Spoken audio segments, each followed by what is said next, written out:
How's it going? Thought I'd post an updated how-to clip on the wicking barrels. I missed out some information on previous ones I've posted, and also the way I've worked out the reservoirs changed a bit. To begin with, you need a barrel. The barrels we use are sourced from a local produce store. They're HDPE2 plastic, which is UV stabilised. That's high density polyethylene. It's a food grade plastic. A lot of the ones we've got have actually had foodstuffs in them. Cordial syrup, sugar syrups, vinegars and the like. So you can be pretty lucky and get stuff like that that hasn't had anything too toxic in it, wash it out and they're right to go. I've seen pesticides in them, oils, all sorts of stuff. So it really pays to ask what was in the drum before you've bought it. So as for cutting up the barrel itself, it's a pretty straightforward operation. This barrel here was about 93 centimetres. It was just a matter of measuring it from the ground up to the halfway mark, putting some little marks on it with a Nico pen all the way around the barrel, and then I just used a piece of wire and some extra hands from Bianca and just a Nico pen to join the dots all the way around. From there you need to cut down that line. For me, I like to use a jigsaw, nice and easy. Drill a pilot hole through the plastic drum first and then pop your blade in and away you go. Just it makes a nice little neat cut. You do end up with some burrs or swarf around the edge, but that's easy enough to scrape off just using a utility knife or a deburring tool. You can also use saber saws, reciprocating saws. I've seen people use angle grinders. You could use a normal timber saw or a hacksaw. They all work fine. Jigsaw is just nice and quick. The tops of these barrels can be used as well, so don't throw them out. You just got to make sure there's a nice seal on the caps. Screw them in, and it helps if you get one of these guys. This is a little tool my father used for working with his 44s. Just got a few different sizes for different size caps. The other thing you can use is a pair of pliers like this. This is my poor old rusty yard pair. They open up the jaws and they fit in there nicely. Or the other tool is just a basic set of pliers. You just stick the handles in there and you can use them to spin it around. A little bit more awkward, but it does the job fine. The next little bit I like to do is to drill the drainage hole. So when it comes to marking out for the reservoir, I like to have about 300 mil or about a foot worth of soil from the top of the reservoir to the top of the barrel itself. There's going to be about 13 centimetres, 130 mil or 5 inches roughly of reservoir area down the bottom. I like to start off with a pilot hole here, so just straight through with him, and then I put the 16 mil drill bit through. And just around both sides of that I just like to clean it up with the utility knife, just get any burrs off the edge and on the inside as well. So one of the drainage port methods I've used previously is this little irrigation pipe.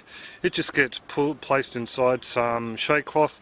You could use fly screen I suppose, or some other lightly woven material that'll last, and that just gets forced into the hole like so, and that becomes your overflow. On the inside you can see there's a bit of a screen over the edge, so that'll stop anything from any of the soil or sand washing directly out. So this 16mm hole is being drilled for these little grommets. All I need to do is pop it in from the inside, like such.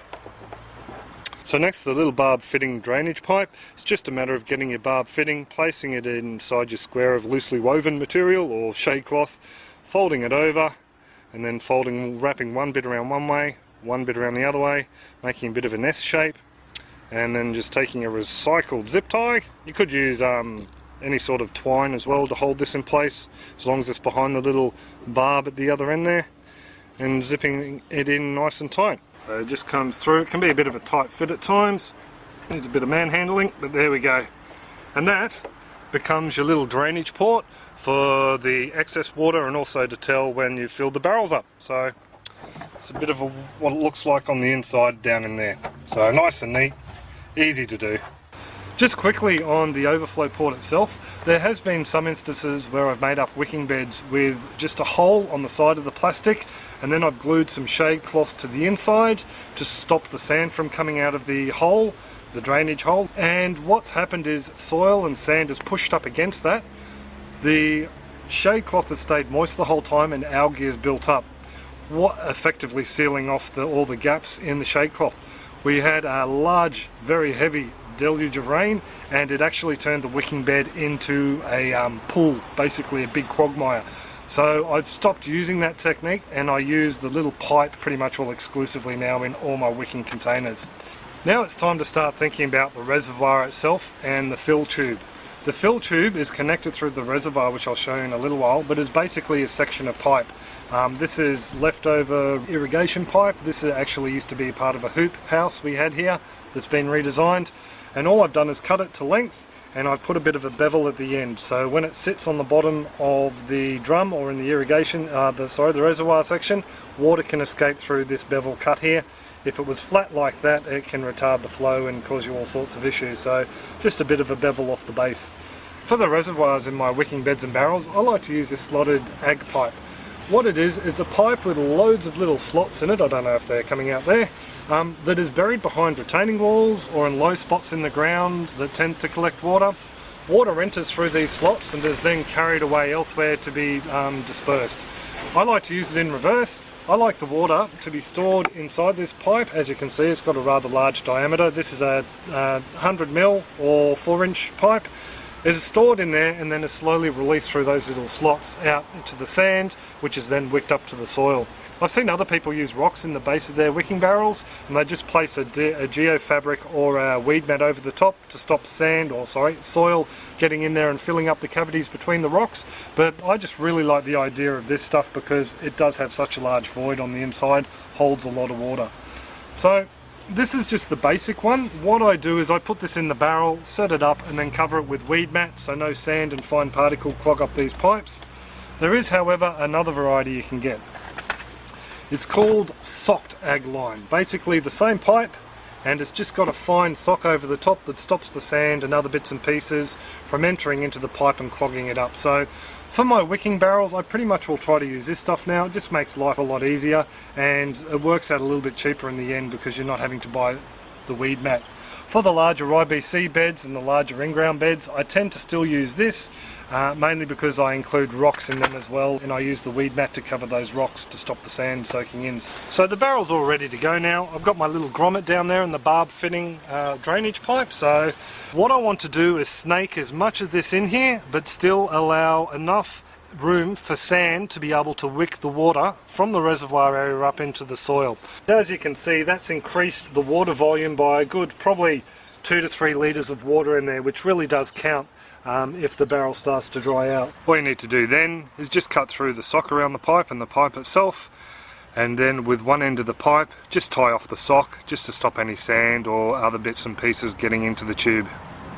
Now all I need to do is make a little bit of a hole up this end here just for the fill tube to sit. So all I'm doing is making a bit of a trapdoor hole in here. This here just gets bent out like so.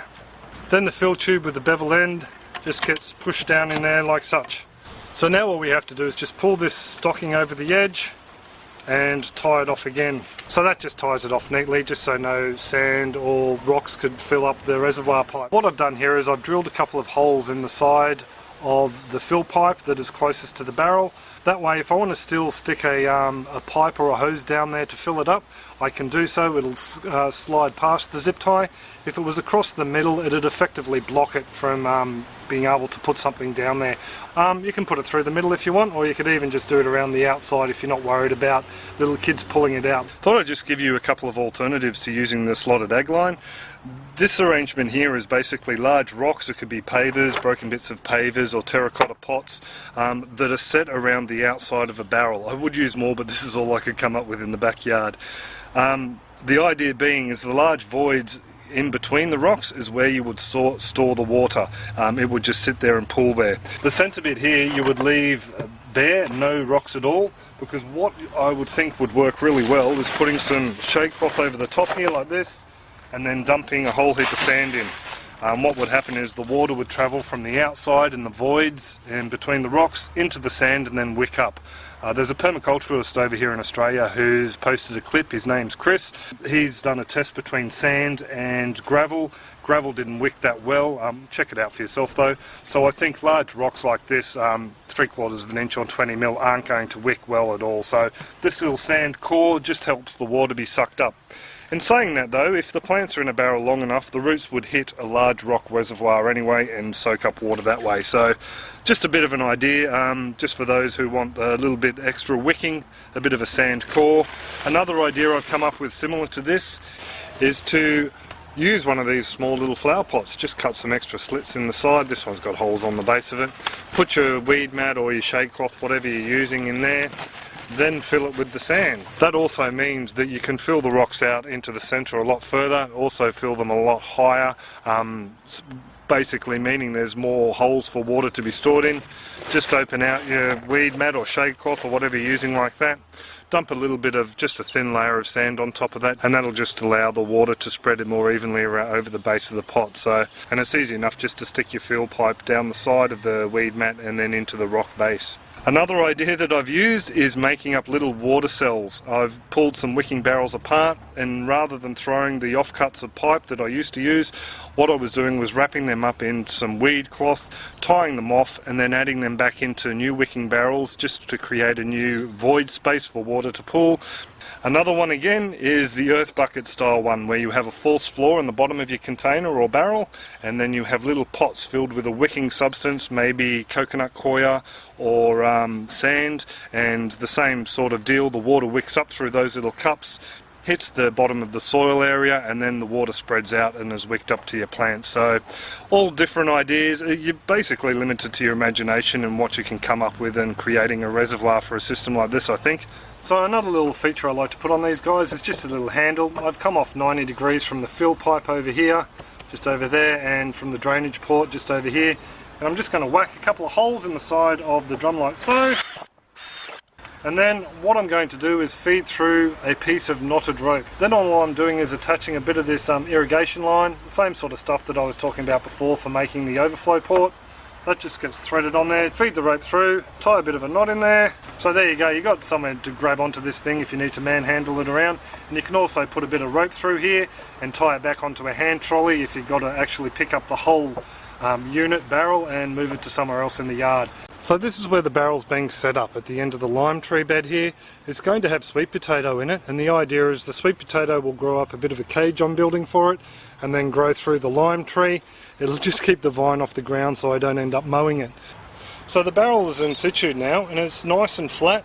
Made sure the ground was level and we're ready to go with the sand. This is a bedding sand, so this will just be going straight in. Coarse sand is another great one to use, but this is just some leftover bedding sand I have from a wicking bed we've taken down to make way for a compost heap. So that's just going to be poured straight over the top there now. And I don't think that will be quite enough, so I might just add another scoop or two. So the sand's been topped up a bit now, and we can go on to the next layer. So the next thing I like to add is a little bit of a straw or a mulch layer. What this does is it stops the soil washing down into the sand. It just creates a bit of a barrier. This stuff, I've pulled it out of other beds when I've pulled them apart to move them, and it sandwiches down nice and thick and creates a nice barrier. The other bonus is the worms that will be added into the barrel will use this as food. So it works really well, so I pretty much will stick with it. Other people use shade cloth, weed mat, geotextile, but this is just what I like to go with. So I like to put in about a 4-inch or a 10-centimetre layer of this before putting the soil in on top. There we go, a nice thick layer. Now the soil that's going into here is full of organic matter. You're really good to have some organic matter in your soil just for general plant health, but also too to help the water wick up from the reservoir into the soil itself. Just to give this bed a bit of a kickstart by adding some worms and other beneficial bacteria and microbes, I'm adding in a bucket of compost. This is from a no-dig potato bed, and it actually has quite a few of these little fellas in it, composting worms. That's where the extra organic matter comes in. That'll in turn become food for the worms. So I'm just going to give this bed a bit of a water from the top just to dampen down the mulch and also keep the worms happy with a bit of moisture. There we go, now it's just a matter of popping that in there to fill up the reservoir down the bottom. So one thing you will notice is the next day you can come out and give it a little bit of a top up. What's happening there is the water in the reservoir is slowly being wicked up into the soil, so it needs to be replaced. So there you go, that's the reservoir pretty much well full. Something that a lot of people use is just a simple dipstick. I'm just using a branch here, just down the fill pipe. Just pop it down there, bring it out, and that lets you know how much water's in the reservoir there. So it just comes in handy rather than trying to guess and overfill the pots all the time and wasting water. You can also attach some wire to the outside of these wicking barrels just to help make a bit of a cage. We've done this before for rock melon and cucumber and it worked really well. It's really easy to do. All you need to do is cut the cage off or the wire off. Every now and then where you cut it, you cut one halfway down. That becomes your tie wire to go through little holes that you drill in the barrel, bring it around, wrap it down, and it secures it nice and tightly. The little half bits and scraps you've got, you can use elsewhere, either through handle holes or other holes that are purpose drilled in the barrel, just to wrap the wire through, twist it on the inside, just to keep the cage on there nice and strong. So that'll give something for the sweet potato to grow up, so it's not on the ground and I don't have to worry about mowing it. So the barrel's been set up for about a week now. I've planted out 3 sweet potato slips and they've all taken, got a bit of nice growth on all of them now, so pretty happy with that. The fill tube's also been covered by a drink can that's been chopped in half. That's just to stop any mozzies or frogs getting down in there and crawling at home. With the reservoir, I'm really happy with the way that's worked out as well. I'm really pleased that I've got that extra water in there. It'll really help, especially with the sweet potatoes. The vines can get rather large and long and they demand a fair bit of water. With the other ways to set them up, it's pretty much all up to your own imagination and what you've got on hand. I just like having that extra bit of water. For plants, I mean, it comes down to the nutrition in the soil and the amount of water they've got access to. That's what determines how healthy the plant's going to be and how good a harvest you're going to get. So for my way of thinking, I like to have a lot of water down the bottom there. We do have some other clips if you're interested on wicking beds. We've got the IBC wicking beds we make up and also the large tin beds that I've got in the garden beside me, the hoop house.